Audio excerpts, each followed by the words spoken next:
Good afternoon and welcome to Bulldog Bites. I'm Jeff Martinez, Director of Athletics here at the University of Redlands. And our guest today is John Olguin, Bulldog alum and class of 87. John was a Bulldog football student athlete and an active member of Kappa Sigma Sigma fraternity while he was on campus.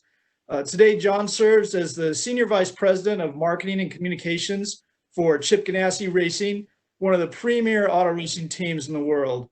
And in a non-pandemic year, John would have joined us from Indianapolis Motor Speedway this week as it's Indy 500 weekend, but instead he joins us from his home in North Carolina. Good afternoon, John. Thanks for joining us. How are you? Very good. Thanks, Jeff. Looking forward to it. Good. Well, it's always good to see you. We're going to talk about your journey a bit, but let's just start the conversation by chatting for a few minutes about right now. You've been with Chip Ganassi team for more than 15 years. How are you doing? Tell us a little bit about what it is you do and your role with Chip Ganassi Racing. Yeah, sure. Like you said, this is my 15th season with Chip Ganassi Racing, and for a guy who'd never raced before he came out here and interviewed for this job, it's kind of funny that it's been this long. And I remember when we moved out here, I told my wife, 2 years max. We'll give it 2 years. That's it. And 15 years later, still doing it. But I'm the Senior Vice President of Marketing and Communications, so I oversee all of the commercial division for Chip Ganassi Racing. Anything that involves sponsors and sponsor activation. And so that is I oversee PR, I oversee marketing, I oversee sales, I oversee sponsorship, which is taking care of the sponsors after we get them. And then lastly, social media. So it is trying to bring them in and then trying to make sure we keep them. A group called Sponsor Services. Great. Well, with the NASCAR Cup Series went back to live racing without fans this weekend. Darlington and again last night, and they're going to Charlotte this week. IndyCar will return to the track the first weekend of June. So there's no doubt some excitement for race fans despite not being able to attend in person. And that includes you, as you shared with me. You're not considered essential, nor is Chip Ganassi at this point in time, right? So besides, I think there's a lot of people that would say that I'm not essential. So besides the obvious no fans in attendance, just give us a little snippet about how the COVID-19 pandemic has impacted racing, and most importantly, your job and your work in sponsorship and promotions and marketing. Yeah, look, I think the first thing is that everybody is dealing with this. So it's not unique to us, and especially recognizing fully that, I'll steal words from Vin Scully, that I work in the toy department of life.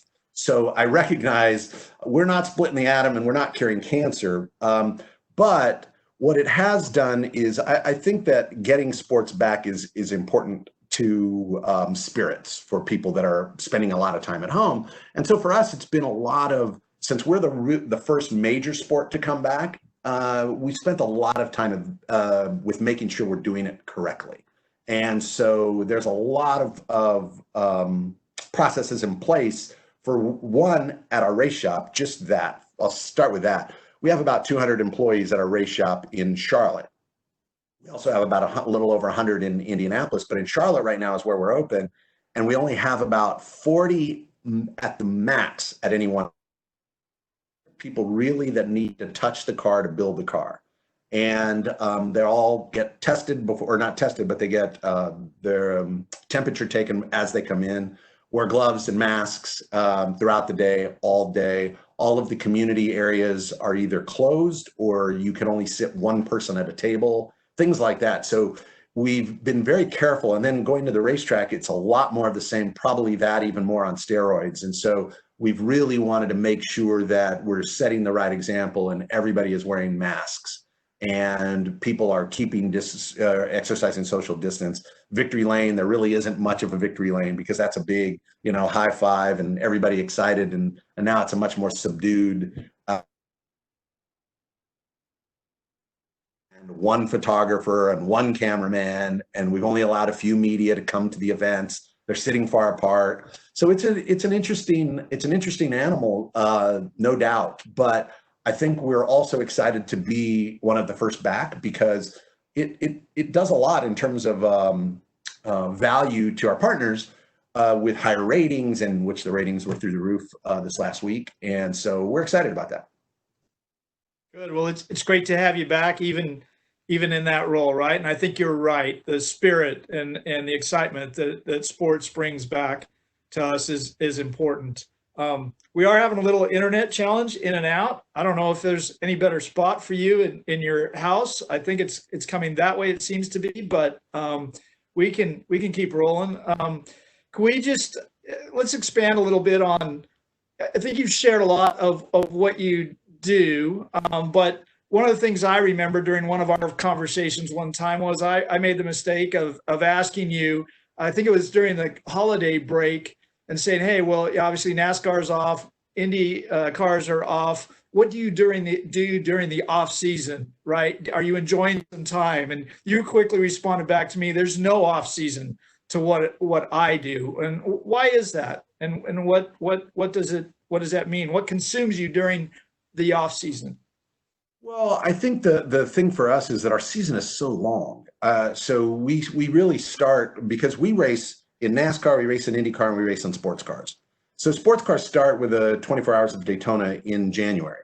And then you go into NASCAR, then you go into IndyCar, and NASCAR runs all the way through November, Thanksgiving. So between those two, starting in January, going all the way through the end of November, you've only got a month and a half or so to get ready for the next year. So I always joke that we have a preseason and a regular season, but unfortunately no off season, because as soon as the checkered flag flies at the final race, wherever it is in NASCAR, this year it's Phoenix, we are the next day working on getting ready for Daytona the following year. So it's not a complaint. It just is, again, this is a pretty cool place to work. But nonetheless, it's just, everybody says, what are you going to do in the off season? I'm going to go back to work. That's kind of what we do. Yeah. And I also know, again, from being fortunate enough to spend time with you behind the scenes on race day at Long Beach several times.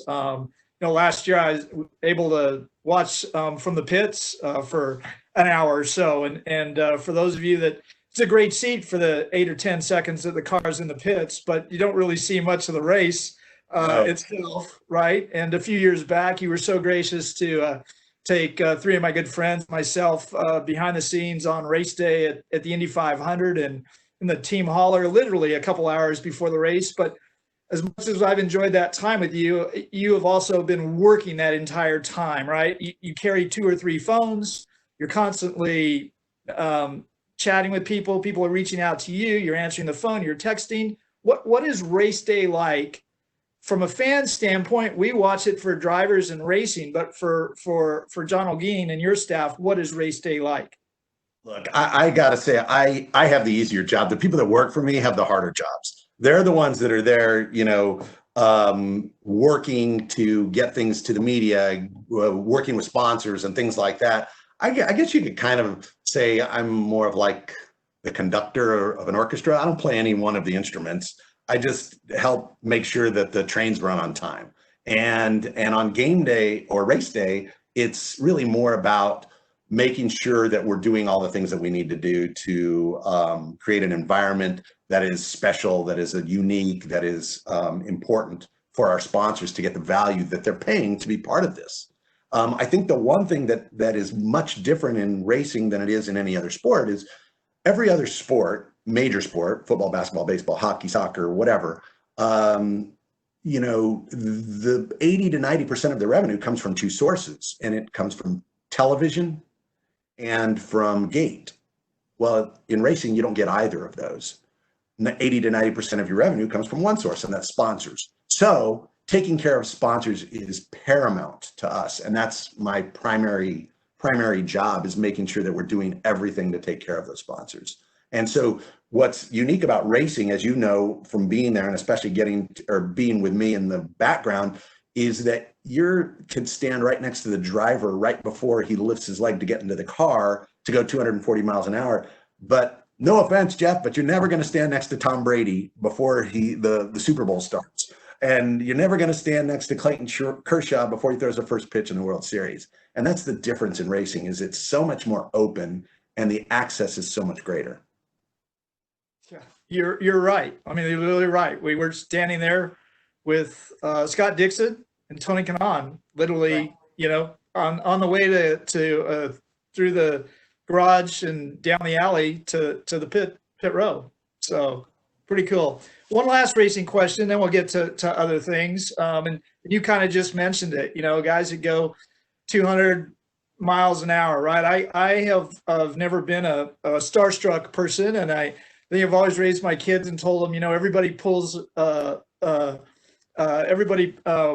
pulls. I'm a firm believer that everyone puts their pants on the same way, right? One leg at a time. And some people have more expensive pants than others, but we all bend over and pull them up one leg at a time. But again, you're around a unique group. What is it about those individuals who make a living drive 175 to 200 miles an hour? Is there something about their mindset or their approach to life balance or something that makes them unique to other professionals? And if you and Scott Dixon go to dinner, who drives? You know what? That's funny. I think more often than not, I would probably drive, and I would probably pick up the tab as well, because he probably would think, hey, if it's on the company, then I'm not picking it up. But I think, I always joke that they've got to screw loose in order to be willing to drive that fast. I mean, the IndyCar guys, they're in a 1,600-pound car going 240 miles an hour at Indianapolis Motor Speedway. That's crazy. That's, beyond extreme sports. But I think the other thing that makes them a little bit unique is they're far more down to earth than a lot of other athletes, because they know from very young age in racing that you have to be that way in order to attract sponsors, because they know that sponsorship is the lifeblood of racing. So things that I could never make happen when I was with the Dodgers, I could do like that and get a driver to do whatever. I need you to come and meet the CEO. I need you to record this video for the CEO's wife's birthday, or whatever. And things like that, just getting one player from the Dodgers to go out to take a picture with all the sponsors on the field. It was usually the 25th guy on the roster who was a middle infielder from the Dominican Republic that didn't speak English, that I would get to go do those things. And where here you have these stars and they get it. It's part of their DNA, because it has to be part of their DNA. Chip, our owner, always says, look, if you're a basketball player and you're 6'9" and you can dunk and you run well and all of this, you're going to get found and you're going to end up going as far as your talent will take you. Racing is different. Racing is much more about who works well with the sponsors. There's a ton of talented people that never get a shot, because at a certain point, you have to have money to continue to race. And so these guys have an understanding that they have to court money. And so they get it, and it's a lot easier to work with them. And so they have a much more laid back mentality as it relates to that stuff. And they're not superstitious, or not as superstitious as a baseball player. You cannot speak to the starting pitcher on the day he pitches. You don't even speak to him. And we're talking to Scott Dixon before he gets into the car, right before he lifts his leg to get in the car, and he's taking pictures with fans and with sponsors. It's just different. And I think they have a much healthier attitude toward it than some others. Good. Well, no doubt. I've seen that and been able to watch that. You obviously mentioned the Dodgers. Let's talk about your career prior to going to Chip Ganassi Racing, and your journey. Obviously, you haven't been a part of racing, and that wasn't your ambition. You came to the U of R. You graduated as a business marketing major. Your first job out of college was in wine sales.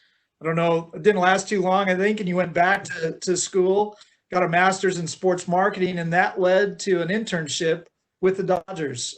Tell us about that internship. Yeah, I think the first thing that's unique about my time with the Dodgers is that is getting that internship, and I was rejected by every department at Dodger Stadium. I wanted to work for the Dodgers because at some point when I was in high school, I think I read somewhere that the Dodgers were one of the 100 best companies to work for, not sports organizations, but companies. And I grew up a Dodger fan, but I was not a huge baseball fan. I was much more of a football fan. And so when I went to grad school, I had to do an internship, and I called and wrote to everybody that I could possibly think of within the Dodger organization, but at a high level. And so I got rejection letters from the best of them. And so I figured I got to do this a different way. And so I went, instead of trying to go like kind of storm through the front door, I decided, you know what, maybe I'll go to the side door. And I called a young person in the PR department, figuring, look, people aren't asking him for his opinion. And I asked him, hey, could I interview you for a project that I have for my grad school? I'm going to be in LA in December for Christmas.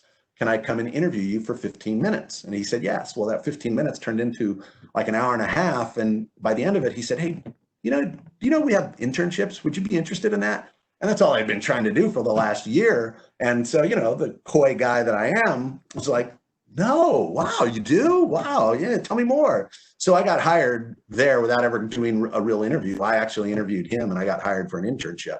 So that was kind of a funny way to kind of get myself in the door. But yeah, I was an intern for a full year, and it was funny, and it was fun, and it was like the different things that I did. I was a gopher, and I was like now already 25 because I had worked for a little bit and I had gone to grad school. So I was already 24, 25 years old when I got that internship. And most of the other interns were, freshmen in high school, sophomores in high school. So I was the old man. But I also decided that I was going to make the most of my internship. And I met everybody. I shook hands and kissed babies everywhere in that organization. I knew every secretary. I knew every security guard and usher, and that's just the way it was. And so that I don't know. There's so many stories here, but one of the things that's kind of funny is that one of my jobs was on Sundays I had to do the scoreboard. I had to work the scoreboard because the normal scoreboard operator couldn't be there on Sundays. So that's my job on Sundays, and those are usually day games. And this one day game in the middle of the summer, I'm working the scoreboard, and and we listen to Vin Scully and the broadcast in the room where you do the scoreboard from. So all of a sudden a melee breaks out because Mike Scioscia dives to tag a guy out at the plate. It looks like he's out. Umpire calls him safe. Lasorda comes waddling out and argues, and and bench is clear. He gets tossed, and I'm loving this. I'm a huge sports fan, Dodger fan, and I'm watching this whole thing. However, I forgot that I'm still working the scoreboard.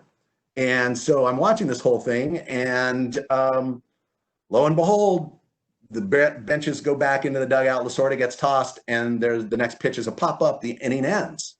And I'll never forget this, and I'll never forget the tone in which he said it. But Vin Scully on the air says, and the scoreboard operator stubbornly refuses to put the score or the run on the board in his own form of protest. So, everybody's yelling at me to get the run on the board. So, that's my big Scully story when I was an intern, that he called me out on the air. He didn't call me out by name, just the scoreboard operator, but it was me. in case anybody from Southern California was there when he said it. That was me working the board. Nice. Well, that's a great part of your internship. One of our listeners sent a question in and asked if you ever ended up working for or supervising, I think, some of the folks that rejected you when you applied for the internship. Oh my God, yeah, all of them, all of them, all those letters that I got of rejection, I worked with them all. And my brother, I was a huge Steve Garvey fan growing up, and one of the things that I did was I worked at these Dodger fantasy baseball camps, so I got to know Steve Garvey really well. And there's a bar at Dodgertown that you could go in after the day and have drinks or whatever. And I sat with Steve Garvey the first time I did. We just sat and had drinks and talked and whatever. So I get home and I call my brother, who's a huge baseball fan, and he says, well, did you tell him that he was your hero? I'm like, no way. I'm not going to tell him that he was my hero. We're like peers now. I don't want him to know that, you know? So there's a bunch of those types of stories, and especially all those rejection, the people that had rejected me, of me going back and saying, I got 2 rejection letters from you, you know? Yeah. Well, the internship was only the beginning, right? And I remember you from way back when, and I've always thought of you as a kid that wouldn't say no, right? That wouldn't take no for an answer. And you, after that internship, were bartering for a full-time job with the Dodgers, right? And I think, as I understand the story, Larry Burgess from here at the University of Redlands and helped you write a proposal to get you a full-time job. And that the story goes that you had to go all the way to Peter O'Malley and sit down with him to get that job. Yeah, Larry played a huge role, and I'm not sure if he recognizes it to this day, but he played a huge role in my working with the Dodgers. And so I was an intern, and and I saw the tea leaves that there was no opening for me to get a full-time job, but they kept extending it. They liked me, and they kept extending it and extending it because it was only supposed to be for the season. But while I was there, I noticed that the Dodgers had this kind of, I don't know, we called it a dungeon area that had all of their old documents, memorabilia and stuff, and it was just stuffed there in no order, and it was massive. And so I wrote this proposal. I thought of this idea that somehow they should hire me to organize all that. So I had a class with Larry Burgess, and I knew he was the archivist of, kind of the city of Redlands, and worked for the Smiley Library and all that. And I had a class with him, so I knew him pretty well.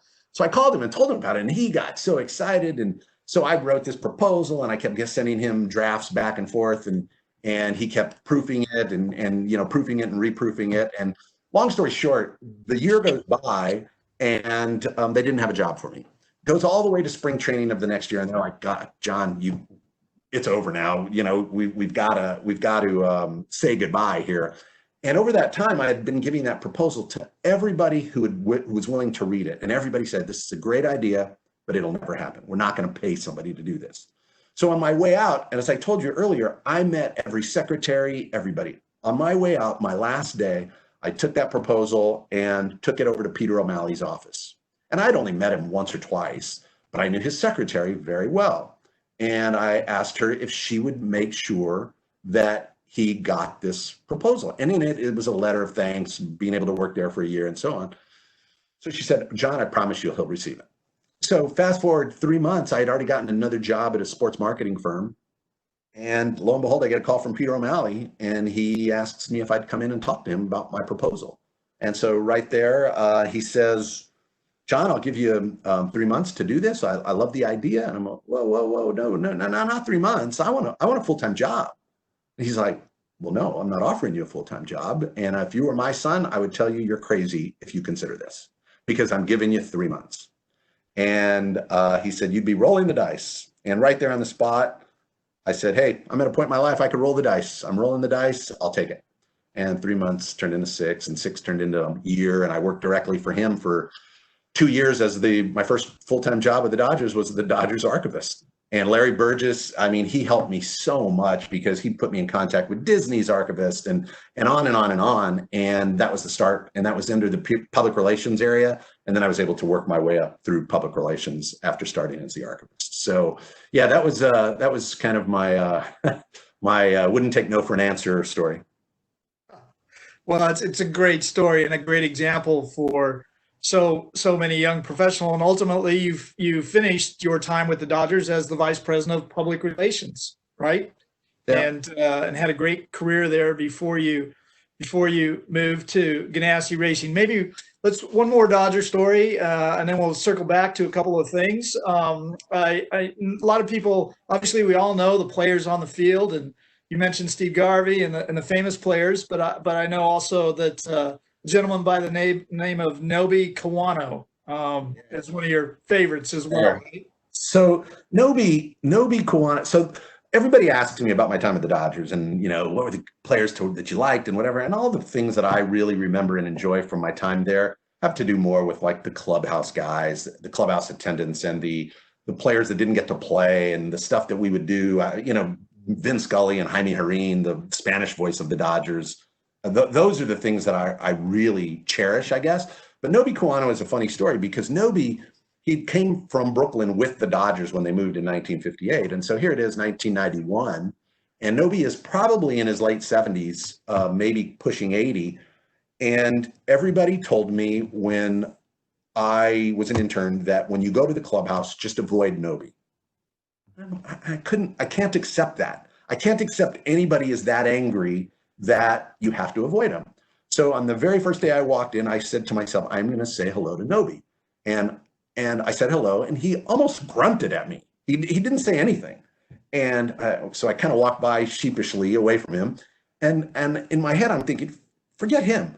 I am not going to let him beat me. Every single day I walked in the Dodger clubhouse, I would say hello to him, and I would make him uncomfortable because I would wait for him to reply. And at least even with a smile or a sort of half smile or a grunt or a whatever, but some acknowledgement. So, and I did that religiously every single day. Halfway through the season, one of the other clubhouse guys, and Nobi was the clubhouse manager. And one of the other clubhouse guys came to me and says, "What did you do to Nobi?" And I said, "What do you mean?" And he says, "He loves you."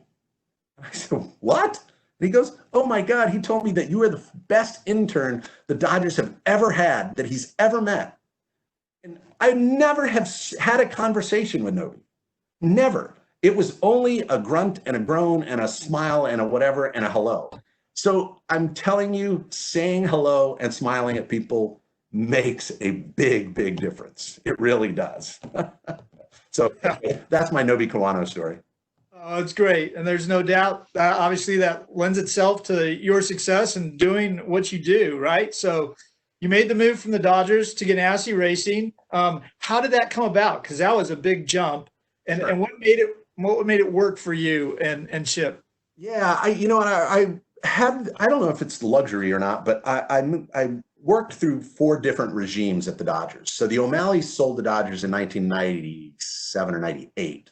And they sold him to Fox. And then Fox brought in a guy named Bob Daly to run the team. So that's 3. And then Fox and Bob Daly sold it to the McCourts. And they were the final ones. And that was in 2004. And so 2004 and 2005 was just a really difficult time for me with this new ownership, trying to get up to speed and trying to get their sea legs under them. And I don't necessarily fault them for it, but they wanted their own people around them. And so came near the end of the 2004 season, we made the playoffs. 2005 season, we were not very good. And I'm sitting in the manager, Jim Tracy's office, and it's me, Jim Tracy, and the general manager, Paul DePodesta, who's the guy from Moneyball fame. He's now with the Cleveland Browns, and he was played by Jonah Hill in the movie Moneyball. And we're sitting there kind of lamenting as to who was going to get fired first. And we're all, no, I am. And so season ends on Sunday. On Monday, the following Monday, Jim Tracy gets fired, the manager. I'm like, whoa, I thought I would get fired. So we go to the following Monday, and I get fired.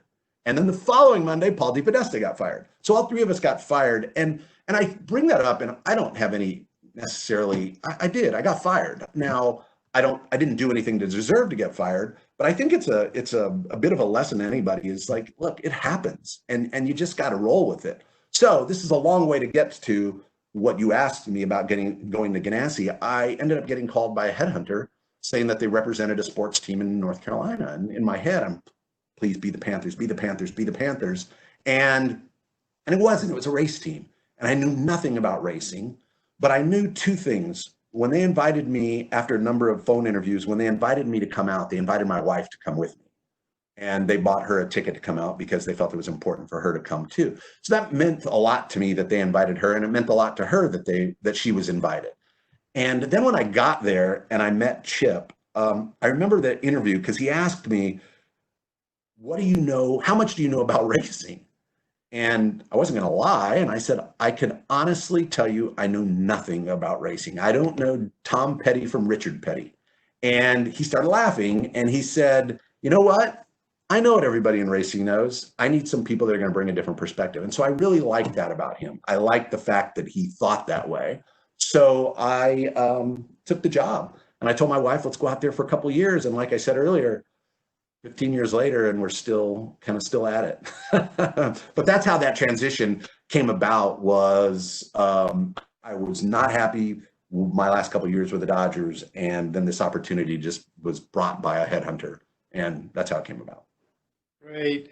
We, if you don't mind, I want to go a little overtime. I'm Sure. really enjoying this, and I want to talk a moment about your time at the University of Redlands. Right? What did you take away from that student athlete experience? How did it impact you moving forward from the time you were there, and then moving on?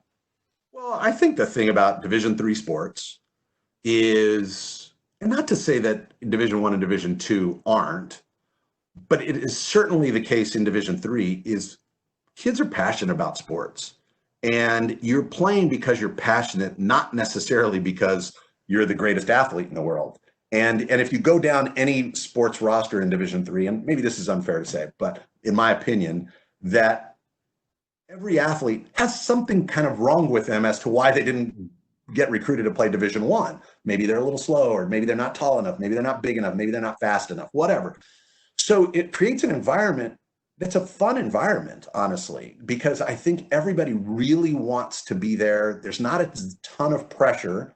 So I like that about it. School was first, academics were first. And if, there were people that missed practices over something they had to do academically, and, you don't want that. I don't think any coach wants that, but that was priority. And so I think that I think grounded me on sports. It kind of said, hey, it's important, but it's only so important. Life is more important. And I think that was a big deal. The other thing was, honestly, it was when I became a member of the fraternity too, Kappa Sig, that it kind of got me to where I really had a strong tie. I mean, I know with you and with Larry and others that I have a tie to the university, but it gave me something to always come back to. And if I'm ever in town or driving through on my way to Palm Springs or something like that, like I stopped and talked to you the last time I was driving through, I will go to the fraternity house. And if there's an active or two in there, it's fun to talk to them about, their time as an active, my time as an active.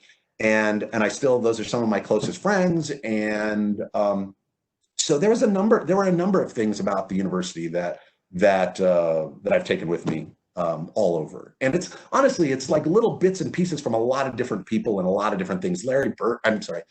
Keith Barnes, the business professor, was awesome. And I loved him because he had work experience outside of being a professor, because he worked at Tenneco, if I remember right.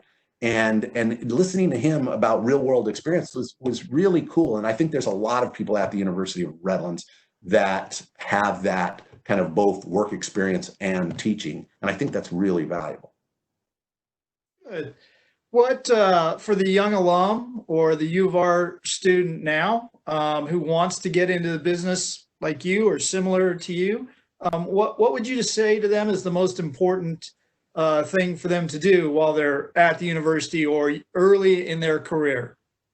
I think the biggest thing is you want to get experience working in sports. So therefore, I would come to Jeff Martinez and ask him if there was anything that they could do in the sports world at the university. So can I help the sports information department? Can I keep score at the lacrosse games or whatever it may be? Because when you go and look for a job, boy, I get so many resumes that people think, oh man, it would be fun to work in sports.